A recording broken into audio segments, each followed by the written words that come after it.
Alright, this problem says solve using the quadratic formula. Yes, you have to use a quadratic formula if it tells you to solve using the quadratic formula.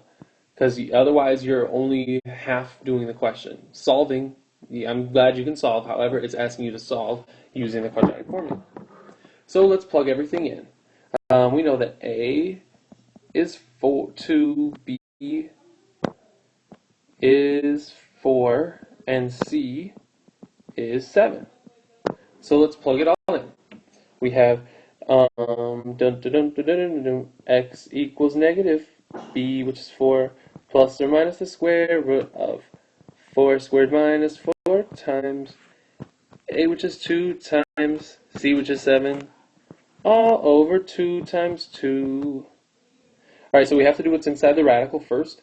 And what you'll notice in this case is that you are going to end up with a negative inside your radical. So you already know right from the beginning that you're going to have two non-real solutions. We're going to have complex numbers, i's and whatnot. So what you can do is you can say x equals negative 4 plus or minus the square root of, that'll end up being negative 40, all over 2 times 2, that's 4. Alright, now you've got two different ways that you can go about doing this from here. You can do the decimal way or you can do the radical way. And radical in this case doesn't mean like radical man, it just means square root form. Alright, so what we can do, first I'll show you the decimal form.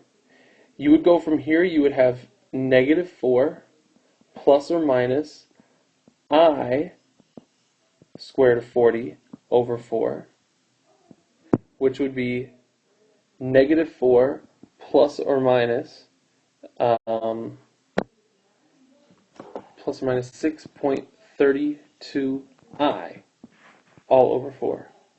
Now you'll notice here that I didn't distribute this 4 yet. The reason is because you can't distribute a square root over a number until you get this into just a regular number 4. You have to find the square root before you can distribute.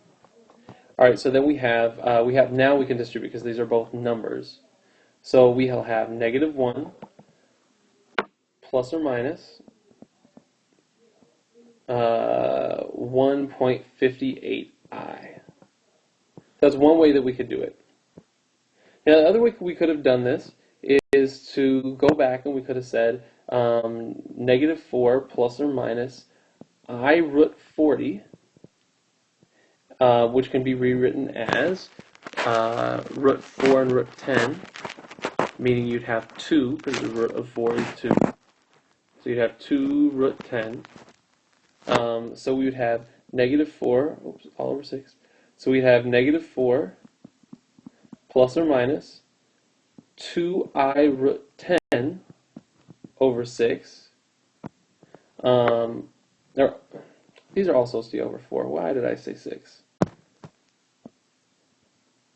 And then which we would get negative 1 plus or minus 2I root 10 over 4 could be simplified as root 10 over 2, because you would simplify 2 over 4 as 1 over 2, and then I. Whichever of these methods that you use, just make sure you that it's the one that makes the most sense for you.